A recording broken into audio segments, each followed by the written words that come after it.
Alrighty, gang. If you can hear me, if we can talk, man, you know we gotta do this thing. And I'm gonna just say on the front end, bear with me, man. Technology is being real technical.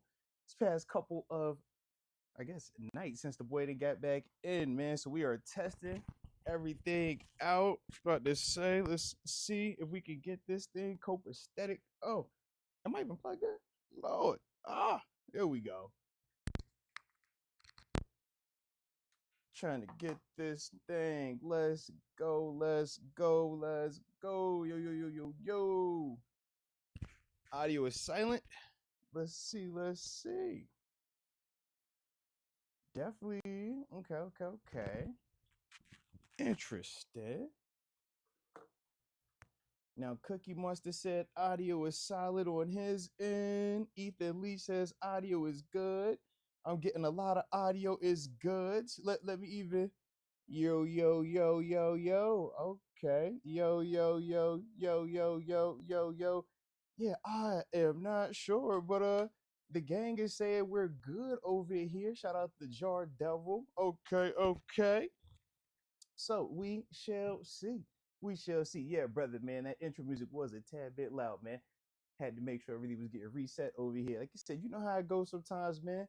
Between the microphone stuff, this here internet issue, it's been a lot going on, baby. A lot going on, but it was too much stuff going on today to not talk about it. You know what I'm saying, man? We got a big time trade in the division. Unfortunately, a guy that we are familiar with and have been talking about, man. So we got to definitely talk some of that. Oh, all right. So Rashawn said the audio's a little low. Okay, let me turn it up a little bit. Let's try that. All right, let's try that real quick and let's see if this will make it a better situation for the game. All right. All right. Now let's try that out and let's bump up audio a little bit more on my end. Uh-huh. Yo, yeah. Okay. So we are bumping it up even more. Let me know if we are louder now, because I definitely have turned it up a little bit, baby.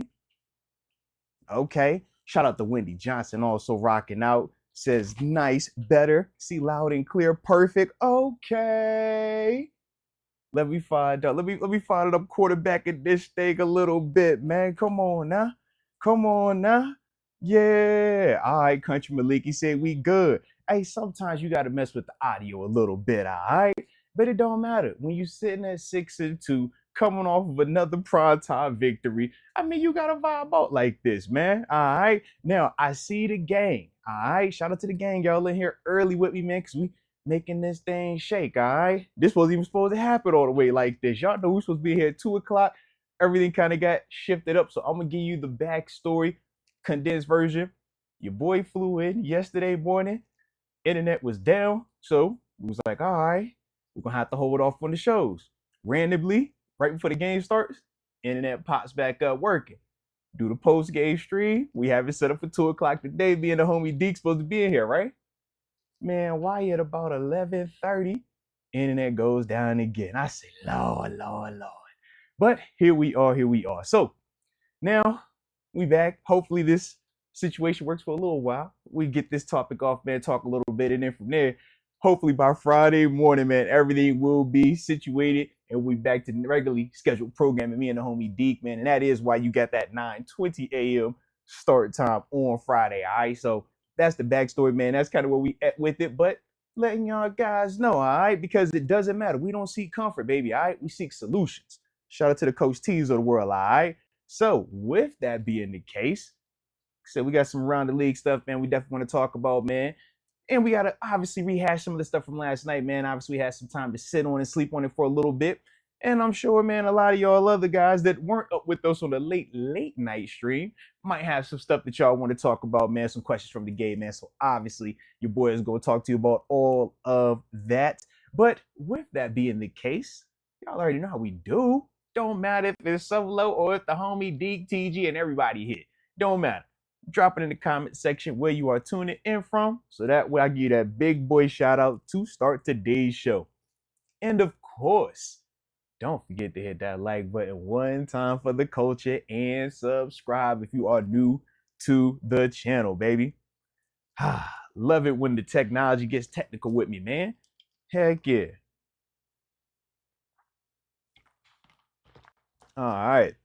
So we got the homie Juvie 28 and 843, St. Stephen, South Carolina. Shout out to South Carolina. X Concepts in the 724, Claridge, PA, says Coach T needs punished for all these Tomlin wins. It's getting ridiculous, Master Moats. You know what? You're absolutely right.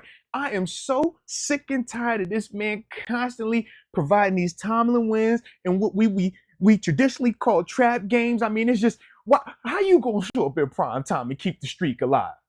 Huh? How you gonna show up in 21 turn to 22 straight Monday night home victories against the last team 21 opportunities ago that beat you, man, in terms of the Giants? Yeah, shout out to them Tomlin wins, man. Shout out to them things. Richard RB's on the 310, Carson, California. And yes, he's saying Dodgers in 4. You sound like my son over there, man. He's big on Shohei Ohtani. That's his guy.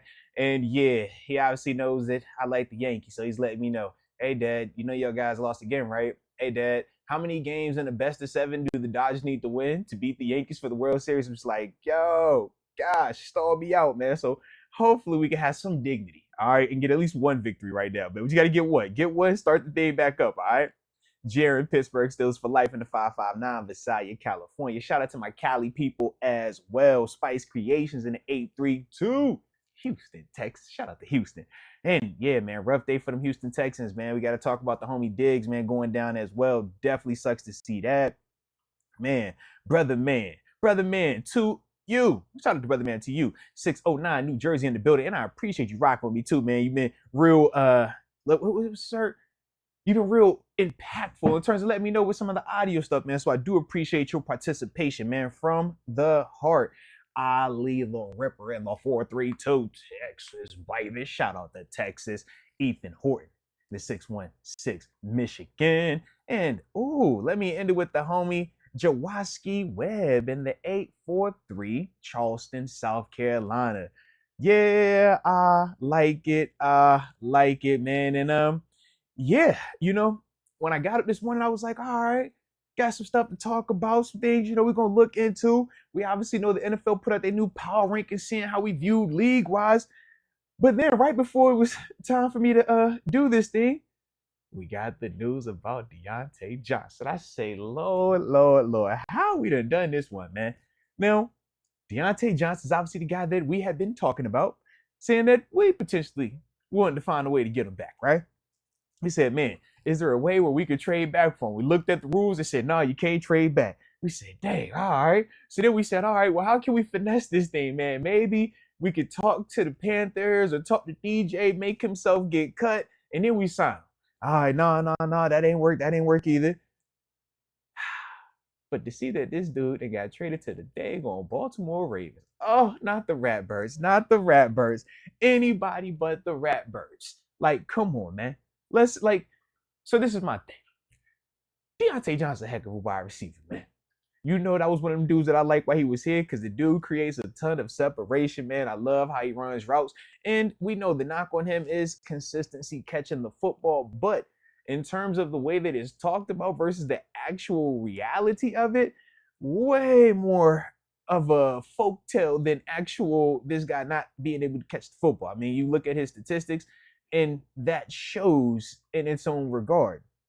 But it's multifaceted why I'm just like, on the Deontay Johnson trade. Number one, that's the guy that could have helped us out in a major way. We talked about it. That's the guy that could, definitely create separation, man, be another valuable asset for Russ, whether it was Russ or at the time we were talking about Justin Fields, getting him another weapon. We just think that, a guy like Deontay would have meant a lot. Definitely would have meant a lot, man. And that's partially why we are still talking about that wide receiver too. For us at times now, it's gotten a little bit more quiet with some of the stuff that Calvin and Van Jefferson and obviously what the Titans have been able to do with Russ. But as a whole, yeah, that's definitely one of the ones where we're like, yeah, man, we want a little bit more, a guy is what they might say. So that was the first part. But then from there, I'm saying to myself, not only do we not get you, but you going into the division. So now I got to see you twice a year. Okay. All right. All right. Okay. Okay. Now I don't want to see you twice a year, but I'll see you twice a year now. Because we got some guys. Dante Jackson, JPJ. Oh, yeah, it's going to get fire. It's going to be fun. But it's just like, dang, we got to see it twice a year. It's going to be extra motivated, obviously, and rightfully so. I mean, you think about how his departure was in terms of Deontay Johnson. Yeah. It was, him leaving because of our quarterback situation. And then for us to rectify said quarterback situation right after he was gone, but it does get more exciting. Because at the same time of him getting to face the team that did trade him away, because, he was a little disgruntled with the quarterback situation, he gets to match up against the guy that we traded for him with. In terms of Dante Jackson, I think that's going to be super spicy. Why? I mean, you get a chance to prove, like, yo, I was nicer to you, right? If you're Dante Jackson, you chance to yourself, man, look, you done got traded twice now. In the span of 6 months, man. All right? You know what I'm over here doing, man. I'm becoming a guy the dudes love me over here in the black and gold. The fans love me in the black and gold. But for DJ, it's like, yeah, man. Or Deontay Johnson, excuse me. It's like, dang, all right, you got another stop. So you really got to prove, that you're the better player in this trade. Because right now, the Steelers are looking pretty good, man. They're looking pretty good in terms of the initial play out of the trade, man. Number one, Dante Jackson is still on our team. If you're the Carolina Panthers, Deontay Johnson is no longer on your team. Now, I think they flipped that draft pick, and I think it's a 5th now. I think that's what they got back for what they sent to the Baltimore Ravens. But with that, though, it's like, man, Carolina, you got to feel like you took a L. Dude didn't even finish the whole season with you, man. And, you guys are kind of in a whole organizational dumpster fire down there. But like I said, we're feeling good about that. But the other part now is you've given Lamar Jackson another way. Now, Lamar is already a dude that's been playing well. There's Lamar. And when you look at even that Browns game, them losing, he didn't play his best, but the receivers was dropping a lot of stuff out there, man. Now, talk about Deontay with a Lamar Jackson, that off-schedule style improvisation, I think it benefits Deontay Johnson's game. So obviously, man, that is something that we're going to have to be well aware of and really locked in on now, because that is another valuable weapon that the Ravens are going to have, man. You obviously know they got Zay Flowers over there. Rashad Bateman's over there. Mark Andrews, Isaiah Likely. So now you've given, Lamar another weapon on top of them having Derrick Henry, man, who's going to be a handful for us to deal with, man. I'm not the biggest fan of this move from our perspective, because it is something that I think will help the Ravens a lot. I think you're getting a highly motivated Deontay Johnson, because number one, you're going off of being on a dumpster fire of a team in terms of the Carolina Panthers to now you're with this Baltimore Ravens unit that's, was the number 1 seed last year. The past 3 seasons, they've been, 1 or 2 seasons trying to get in there. So when I think of that, man, that's the part where I'm just like, dude, he's going to be hyped up, man. He's going to be super excited about this opportunity to be back playing meaningful football. I mean, because that's one of the things that dudes have talked about before, man, with in the sense of you get out here, man, and you train all off season, man. You're trying to get to the season and have some valuable games. And before you know, you're just like, man, we just out here playing, but ain't nothing really going on, man. We just, working for this check. We ain't really chasing no championships, man. But for him, he's going to get that opportunity now. So, like I said, man, with that Ravens offense, man, as another weapon over there, it's definitely going to stress us out a little bit defensively, man. Just trying to match up personnel for personnel with them, man. Because when I'm thinking of myself, man, I'm thinking of, all right, with the receivers that we've named now, DJ or Deontay Johnson on one side, Zay Flowers on one side. I'm like, all right, I like Dante Jackson. I like my man JPJ. Then from there, we know they got the Rashad Bateman cat. We'll see what that looks like, man. Pass rush has to be big, though. We know that whenever we get a chance to see them dudes, man, that's going to have to be big time. But then from there, man, they still, like I said, got some pieces over there. So, not the biggest fan of this move, man. But, hey, you know how it goes, man. Once we get them pads, when we get in that stadium, you're going to have to see about it, man. Because he has never played us either. Let's talk about that, all right? Deontay Johnson never played us before. He's going to have to play us, all right? I'm excited about it. So shout out to that, man. But now it'll definitely be dope. And yes, shout out to the homie Cam Sutton will be back by then, man. And he should be able to match up with him, man, very well, man. Obviously, The same way we talked about it from the quarterback perspective with Rush, right? As much time as he's missed, he was a little bit, got a little bit of rush. You might have to work off and stuff. With Cam Sutton, I am kind of anticipating that just a little bit because he's also missed a ton of football. So when you're talking about the first part of the conditioning standpoint, man, getting back in football game shape, that's going to be something that's going to take some time for him. And then the other part, man, for him is just getting back in the flow with his new teammates, man, the new cast of characters, how they're communicating. And at that stage of the season, man, how fast we, audible certain things or the hand signals and all those little nonverbal, things that Cam's going to have to catch up on since he's been away, with the suspension and stuff like that, man. But shout out to the homie Cam Sutton, though, man. It's definitely going to be refreshing to have him back out there. Just adds to the depth on that back end.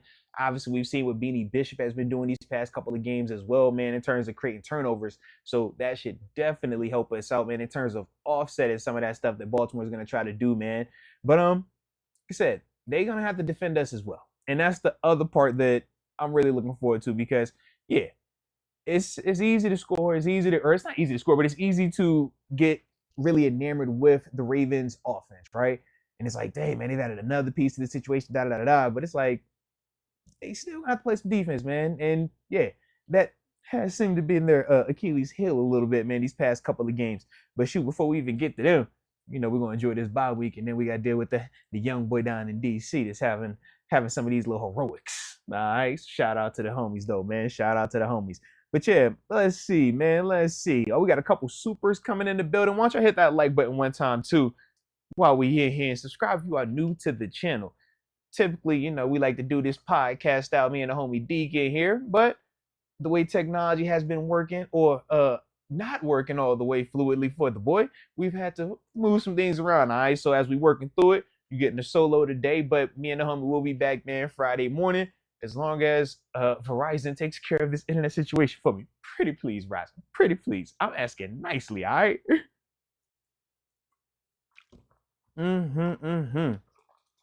So let's get it. Let's get it. All right. Shout out to Sean Wells in the 814. Sean Wells, 814, excuse me on that one. He says, after last night, I'm sold on Darius Slayton. He can definitely be a weapon for us. Nah, shout out to Darius, man. Obviously, man, Darius, he cooked us a little bit last night, man. I ain't even gonna lie to you. He cooked us a little bit, man. He ended, 4 catches, 108 yards, 27. He averaged 27 yards per catch. Obviously had the 43-yard long ball. Yeah. And this is a dude, man, that's done it for a little while now, man. Obviously we know, man, good size on him, but more importantly, he got speed. And as long as he's healthy, I mean, he does bring some good stuff to the table, man. We did see that last night, unfortunately. Now, I don't know if the Giants will be willing to, move on from him. We'll see where they at right now, because they kind of in that weirdo, are y'all about to go dumpster fire, or are y'all still trying to fight it? It looks like they're still trying to fight. So I just don't know all the way yet, but that could definitely be a guy that would help us out, man, without a doubt. Now, at the same time, if the offense is going to be operating the way that it's operated these past 2 games under Russ, I will continue to say I think the need for that marquee name second wide receiver decreases a lot. Why do I say that? Number one, you look at what Calvin Austin has been able to do the past 2 games with Russell Wilson out here, man. Not only has he been showing up in terms of some of the routine catches, right? Some of the timing stuff, but he's also been able to stretch the field and provide some splash plays. We obviously got that last night with the big time touchdown. Then I also look at Van Jefferson, a guy that those first, 6 games really wasn't, talked about in any capacity from receiving production or for receiving production. But you look at the past 2 games with Russ out there, he done scored a touchdown. Shoot, he should have scored last night. And he also had a big time catch last night to really help with the momentum for us as well, man. With Russ, the need seems to be decreasing. Why is that? Not only those 2 guys, but you look at Pat Freiermuth, Darnell Washington, both of those guys putting in explosive receiving plays. And why is that? Because Russ is delivering it to them, man. Just catchable balls, man, getting them an opportunities to catch it and run and make something happen. With Russ playing like that and getting so many wide receivers involved, I think that we don't have to feel as much urgency to go out there and get a number 2. So if it doesn't work out that, a Slayton or, one of these other names that we've brought up in the past is available, or that the price is a little bit too high, I don't think that it's going to kill us, man, as long as Russ can keep playing the way that he's playing right now. I think as a whole, the offense has benefited greatly from it. And that's one of the big reasons why we've even talked about, the Russ effect. I mean, it was one of those things where a lot of people were skeptical, or not, I want to say a lot of people, but a good amount of people were skeptical about what the offense would look like if you put Russ back in there. Could he have enough time? Because he's not as athletic anymore or as a Justin Fields is, right? Would he be able to see over the line? Could he still deliver some of these passes down the field? Would he turn the ball over too much? It was just a lot of that uncertainty, man. But now that we're seeing him out there after 2 games, we've seen and felt the difference, man. And even from a statistical standpoint, you look at the numbers and they even reflect, from a production standpoint, total yards for the offense, man, for these games, the 2 games under Rush, you look at the points scored. Obviously, those are some of the things that have really stood out to us, man. And more importantly, our ability to run the football with Najee. These are all the things that truly have, been a byproduct of Russ being back out there because of his ability to stretch the field, man. And honestly, he's still a little rusty. He's still getting it back. It's not all the way dialed in just yet. Chef Russ is like, he's not cooking. He's simmering it. He ain't even got in his bag all the way just yet, man. And that's the part with Russ where it's exciting because as a guy that used to play against this dude, what he's truly capable of. But then even watching at times him last year in Denver, seeing some of those moves, you're like, he's still very much capable in the right situation, in the right setting. And I just think that what he has right now are all of those intangibles, the right situation. He has the Arthur Smith right here, man, that is dialed in perfectly to Russ in his strengths and weaknesses, and also how to highlight some of the strengths and weaknesses of our receivers and tight ends, and even this running game. You also think about him having a coach like Coach Tomlin. Very different than Sean Payton, who's trying to challenge you, and it appears from an outsider, prove that he is the dominant figure and almost, belittle some of these dudes, man. We know with Coach T, man, I can attest to that firsthand, that's not his energy. He's trying to uplift you, but challenge you in a positive way to make you a better player, to make you a better man on and off the field. So I just think in that sense also, man, it's very positive for him, man. And I think that that's another reason why, as a whole, you could just see the offense and the receivers and how everybody's production is up right now. Certain belief, a certain confidence that comes with a guy like Russ. And I think that's a big reason why I've been over here now for 2 weeks saying, hey, man, I don't think we got to go crazy and go absolutely have to get a receiver. I don't think that, man. Calvin is playing really well. Van is making productive plays, man. I think we're going to be all right now. All right, Donovan LaRue. Shout out to Donovan LaRue. He says, D is way too up and down. We're good stopping the run, then give up 150.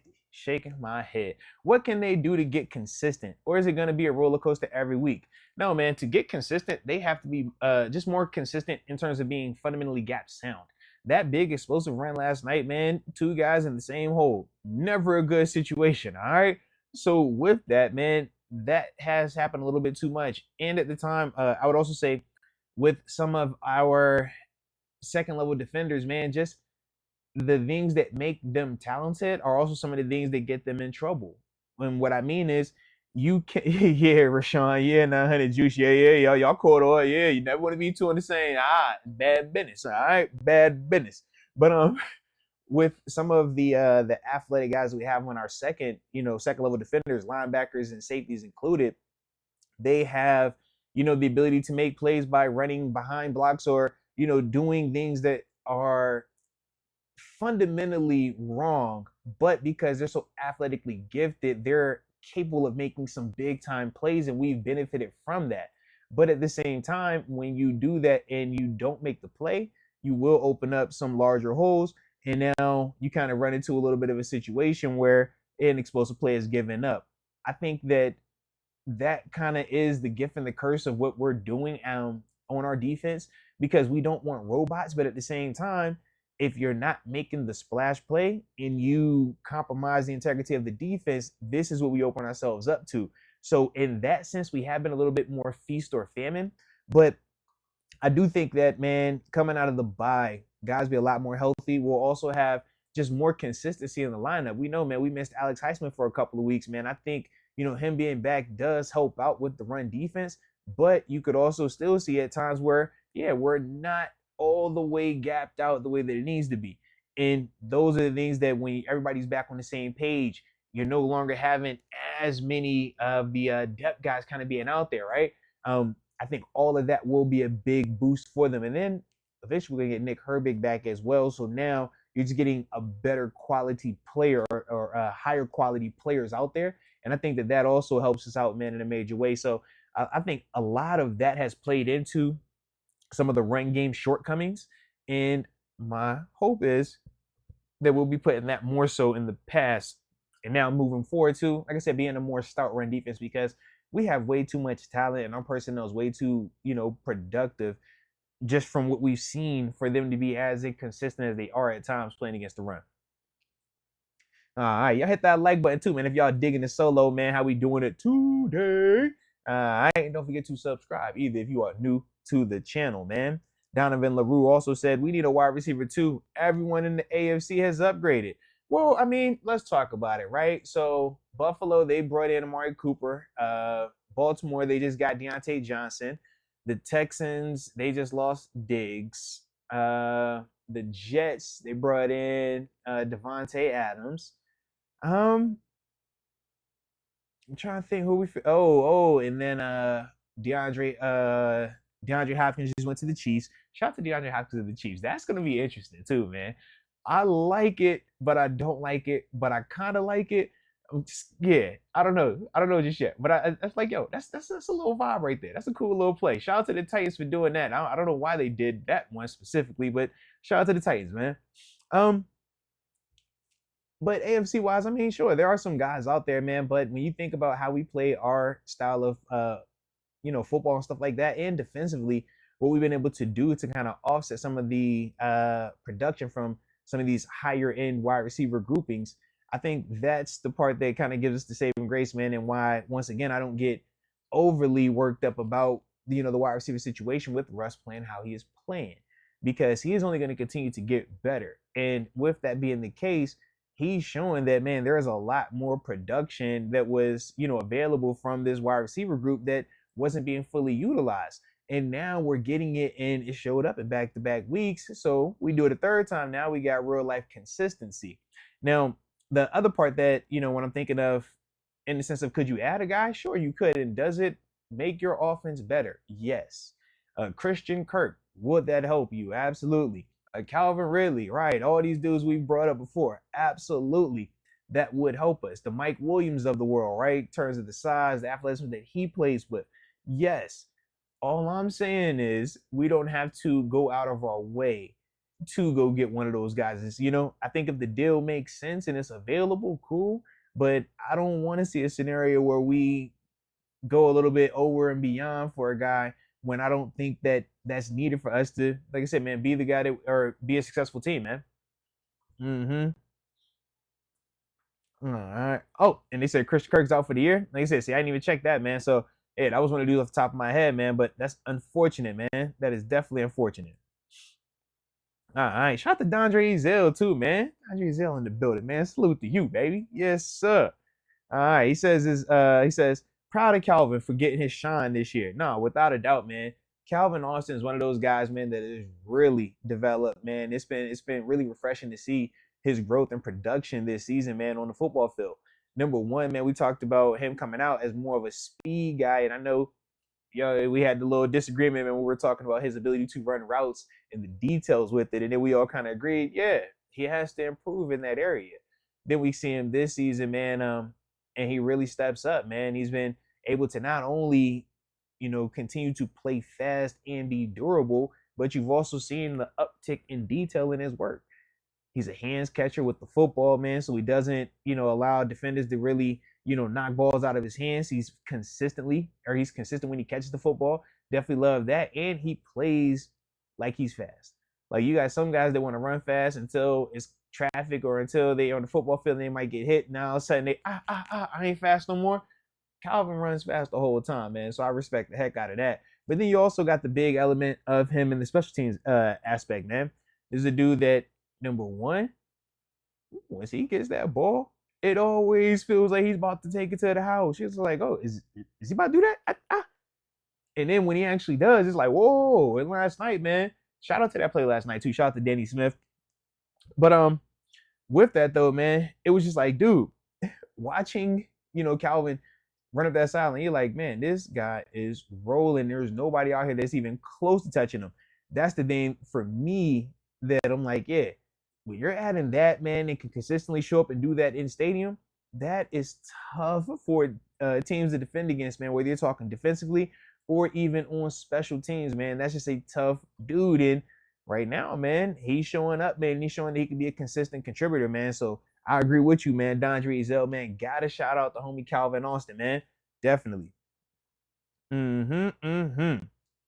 right, let me get a little sip of this here water. Keep the convo going.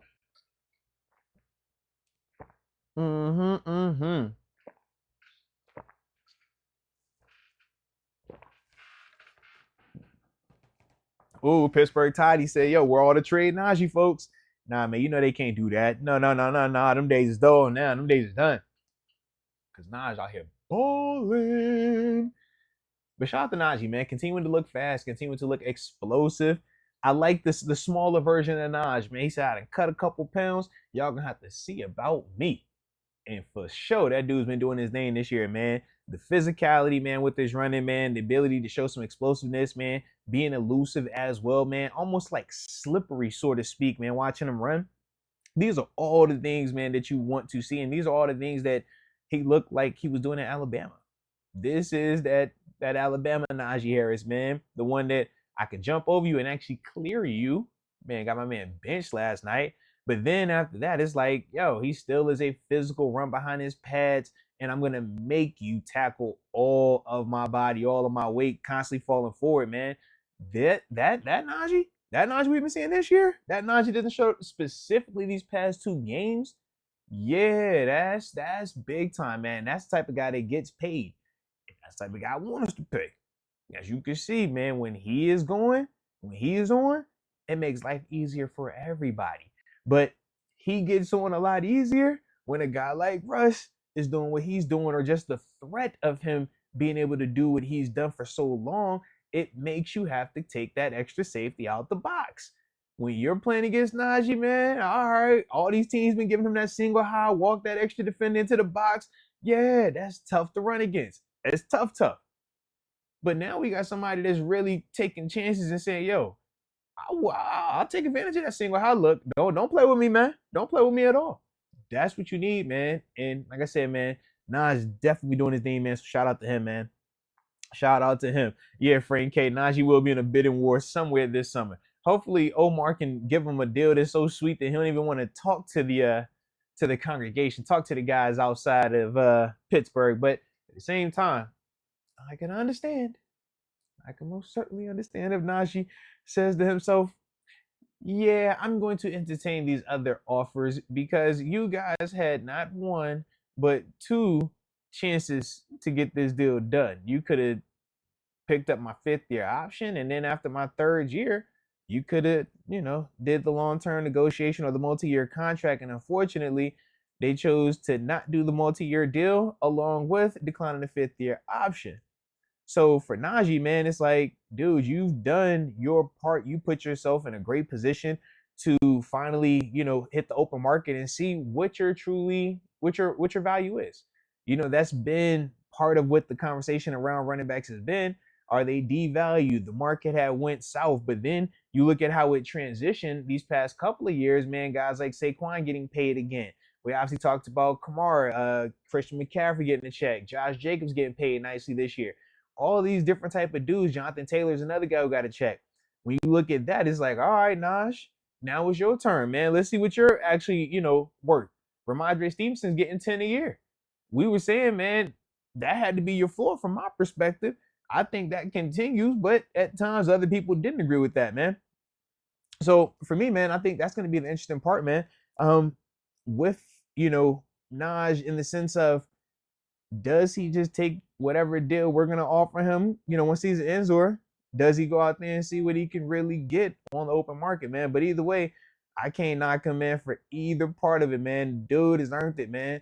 Consistent with multiple coordinators, quarterbacks, O-line combinations, and that dude has been the most consistent of all of them, man. So yeah, shout out to the homie, man. Shout out to the homie.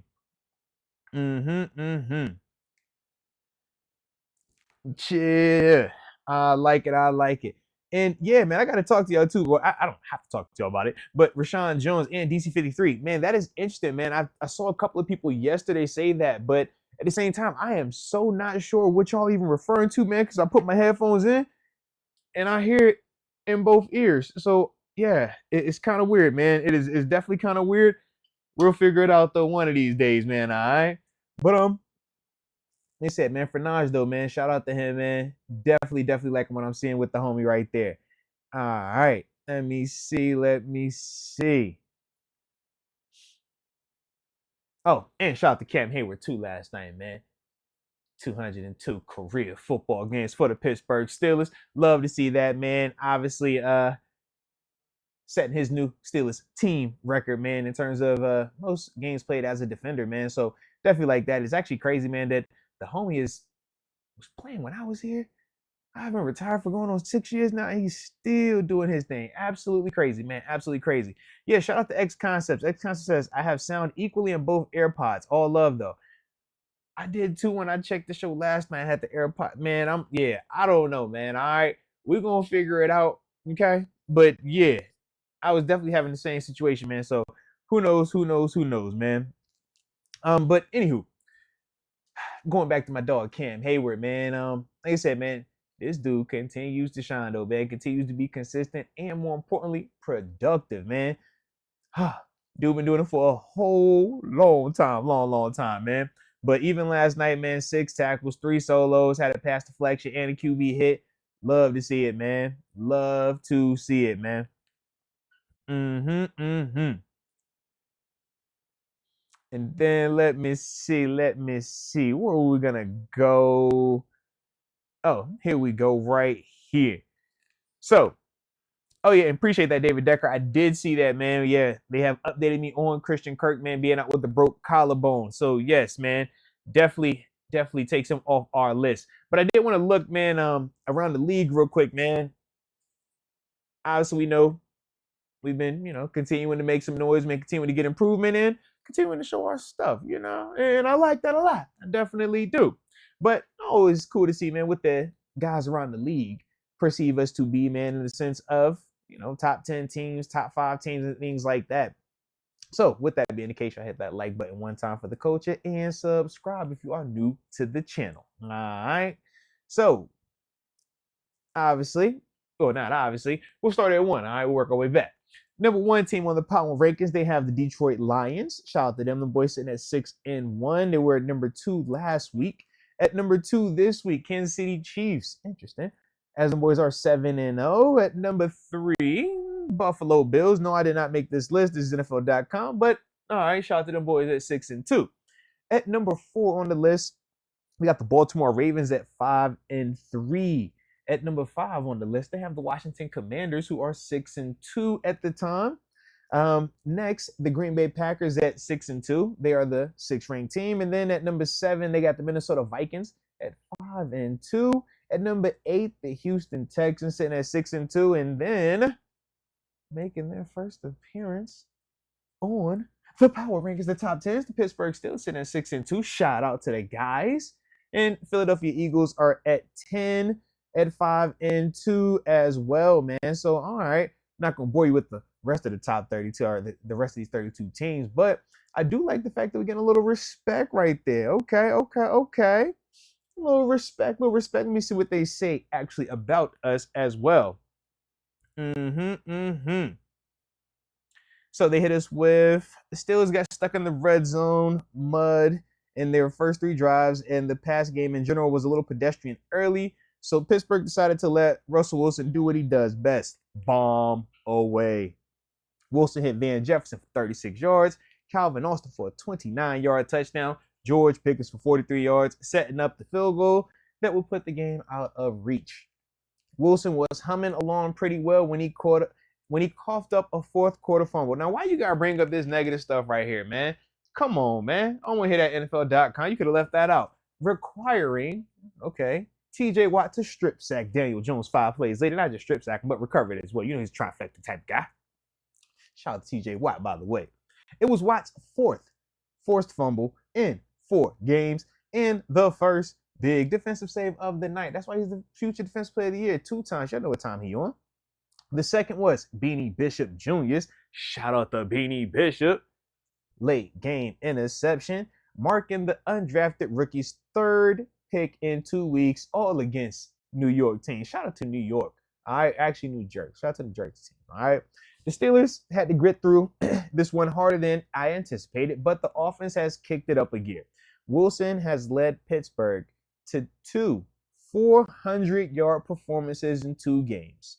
The Steelers only had 400 or more yards twice in the prior 3 seasons combined. All right. I think I like that. I think I like that a lot. I can rock with that, man. I mean, when you're thinking about the way that Russ has been able to open this offense up and get, like I said, that production out of it, man, I think that's about right. I think that's definitely right, man, for those guys to get some of that around the league love, man. Yeah. And more importantly, man, we keep winning. That's the other part, man. You can't keep quiet. You can't keep turning a blind eye to what we doing, man, when we winning the way that we are winning, man. So I definitely like that. Hey, and DLW, man, what does barely beat even mean? Did you win or did you lose, baby? I mean, you could barely win or you could just lose like the Ravens did to the Browns. You tell me which one's better, baby, all right? Yeah, that's how I look at it, man. Hey, and what up, Malvo does it? What's the word, baby? Yeah. Now, Luke Nessie, yes, I would definitely enjoy us bringing in Tyler Lockett, bringing him back in with the rest, but I don't know if Seattle's on that right now, man. But trust me, he could definitely work, man. He could definitely work. Let's see. Oh, okay. Oh, yeah, DC-53 bringing up my man Scotty Miller, dropping a dot. It was such a pretty throw is what he said. And yeah, it was a pretty throw. It was funny, man, listening to the broadcast. I think my man Aikman was like, oh, man, what was this throw? Or he's still getting covered. I'm like, dude, that thing went right in the bread basket. Like, ooh, I'm talking like right through the thing, man. Yeah, shout out to my man Rusto, man. He's looking good right now, man. And Luke Nessie, yes. Chris Olave would definitely be one of the guys on the wish list, man. I think Chris Olave is probably more realistic to me than a Garrett Wilson or DK Metcalf. Those are the other guys you included. But, you know, shout out to them dudes, man. Let's see. Let's go UW. Shout out, let's go UW. You know what time we on, man. Broderick is the Jay Cutler of offensive line. Dang, yo, don't do that. He says, great talent. If only he could be bothered to care and not take stupid penalties. Oh, man, don't do him like that. I will say with Broderick, it is frustrating at times because you do see, you know, the talent. You do see some of, you know, those moments where he really shines. I think it was the Van Jefferson play. You see him nicely picking up the pressure, man, and, you know, anchoring versus the bull rush and giving Russ time to drop that beautiful pass to Van Jefferson. But then at the same time, you'll see, you know, that goal line play that wipes out the touchdown to George Pickens on the opening drive. I don't know exactly why he is as inconsistent as he is. Part of it, I do think, is because of his youth, you know, and I think he's just trying to grow up in this league, and that is tough to do when you are a starter because all of your flaws get highlighted. I could also find some validity to the people that will say, well, he's playing out of position. I say yes and no to that. When you listen to him talk, that is the last thing that you even hear come from his mouth. In fact, he speaks oppositely. He's like, no, dude, I play both. Like, I do both. Like, I can do whatever. And the talent definitely reflects that. I just think that, you know, he's still kind of lacking in that detail, lacking in that urgency when he plays. And up until this point, he really hasn't had any legitimate competition to push him one way or the other to make him have to kind of feel that pressure, so to speak, man. So right now, man, I just don't know, man. As much as I would love to minimize it and do like people did with when it was Kenny Pickett, it was like, oh, it's Matt Canada, fire Canada, and then we're like, nah, it's more pieces to that. That's the thing with the offensive line. It's like, oh, people point out, oh, it's got to be Pat Myers' fault, but it's like, okay, if you're gonna sell me that Pat Myers is the reason why Broderick is playing bad, then what are you gonna sell me on why Dan Moore is playing good then? How do you sell me on how a Zach Frazier comes in and plays well? How we seen a Mason McCormick come in and he's playing well? Like that's the disconnect for me, man. So as much as I would love to find that quick out, or in the words of Coach Tomlin, that comfort, I don't think it's that, because I have too many other examples of offensive linemen stepping up and playing well who don't have as much talent as Broderick. So if anything, I feel like it's more of a testament to the coach in terms of Pat Myers' ability to get the most out of these guys. And now it kind of shifts to more of a what's going on with Broderick from a mentality standpoint when he's preparing, when he's getting ready to go. Because it just looks like at times the urgency isn't always there each and every play. But at the same time, he does have some moments where you like, ooh, all right, I see why you got that in you. Like, you watch him run block, he get after some dudes at times, man. But it's almost like I say, he just picks and chooses a little bit, and that comes with being young in the NFL. Not trying to make excuses for it, but it's just the reality of it. Until these dudes kind of get that wake up call to say, all right, I gotta do this, and it has to be more, detail in my work. Until we get that, this is kind of what we're gonna see right now, man. But the flip side, shout out to Lamar Curry, man, because he brought the dude up. But the flip side is a guy like Darnell Washington. Man, you look at him, man. Last year, you talk about how he struggled, right? And I didn't think that his struggles were more effort based. I thought it was more just skill level. He didn't have technique appropriate that was going to help him block versus some of these athletic defenders, man, and some of these guys that know how to play the run from an outside linebacker defensive end standpoint. But you look at him now, and it's like, yo, this dude has really started to get after some of these guys, man. He had a block last night. My man, whoo, big boy pancake, extra syrup. I'm talking the Ancient Mama. I'm talking that Pearl Mules. I'm talking all that, all right? Yeah, it was just extra scissor on it, man. Extra scissor. But it's just good to see like a guy like him have to learn to play with more urgency, had to learn to get a little bit more detail with his work. And now from there, you're seeing a lot better version of him blocking out there, man. I think that all of that goes in, I think all that helps him out in a major way, man. Now, like I said, the whole Broderick, should he be right tackle, should he be left tackle? I get it. That is something that people are always going to question right now. But at the same time, the rebuttal to that is, if we haven't seen, or not we, because obviously he hasn't done it in stadium just yet, but from a practice perspective, the coaches have seen Broderick, they've seen Dan Moore, they've seen Troy Fautanu. We've already seen that the coaches will make a switch in terms of who's starting solely based on practice. And we saw that this year with Troy getting the nod to start week one, or he was going to start week one prior to him going back down with his injury, right? We saw with Troy, as soon as he got back healthy, he started in Denver. And we're like, yo, Broderick went to the sideline. All I'm saying is there a scenario where maybe Broderick didn't beat out Dan Moore, wasn't going to beat out Dan Moore, hasn't beat out Dan Moore, in the sense of, yeah, they think that they could put him out there and trust him more than Dan Moore just yet. I haven't seen that pop up just yet either. So at the same time, I'm just like, as much as I like to find, like I said, that comfort in saying that he's just playing out of position, he's playing out of position. All right, even if you put him at left, is he going to be playing better than Dan Moore is right now? Because there are a lot of first round tackles that have struggled in this league. There are a lot of first round tackles that, don't go on to have beautiful careers. And there's a lot of guys that have, that come into the NFL as mid round draft picks or late draft picks that have way better careers. Up until this point, Dan Moore has been playing really well, man. So that's the part where I'm just saying, I get the intrigue behind it, but it also could be a scenario where they're saying, how do I get this guy on the field? I just want to get him out there. He's not better than this guy, or he's not playing better than this guy right now, but this gets him on the field faster.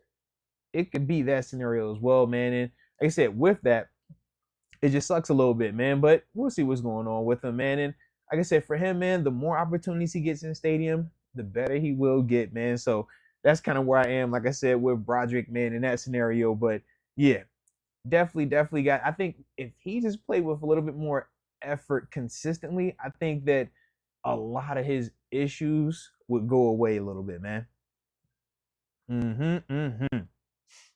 All righty. Let's see.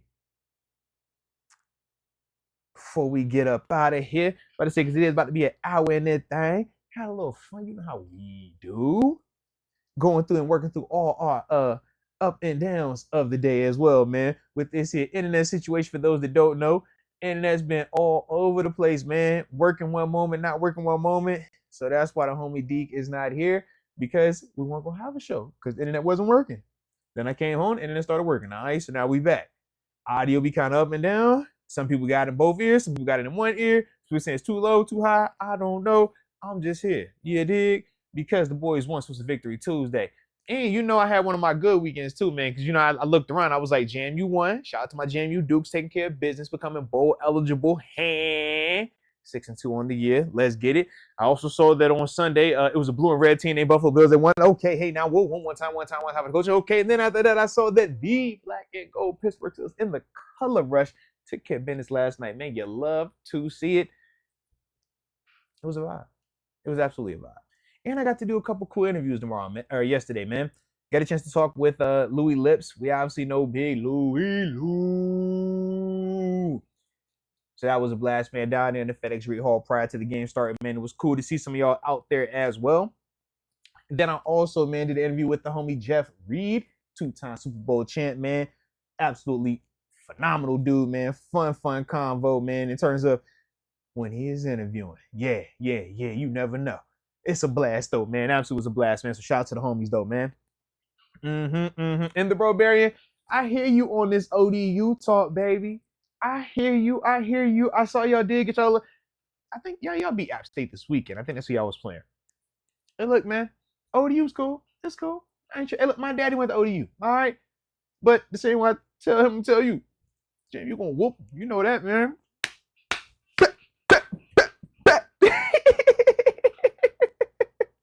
But no, man, shout out to you, man. Shout out to ODU, man. You already know what it is, baby. You know what it is. But with that being the case, man, actually, I didn't see this. Shout out to the homie Let's Go You Dub, man. My apologies on that one, man. I almost missed your super chat, man. He says, also, since when does 2 right feet not count as 2? Yeah. Unfortunately, that has been one of the rules out here, man. I forgot when I saw it was a couple of years ago, but yeah, they definitely say 2 of the same foot doesn't count as 2 feet down, even though I feel like there's definitely a case where it makes sense for if you can hit the same foot twice in the sense of jump up and bring it back down. It's like, come on, man. Think he was in. But that has been a rule for a couple of years now. But it's weird, right? 2 of the same right foot doesn't equal 2 feet for a touchdown. 1 knee touchdown, a hip touchdown, a butt cheek touchdown, 1 elbow touchdown, 1 forearm touchdown. So it's like it's hit or miss with it, man. But you know, it's just one of the things, unfortunately, just one of them things, man.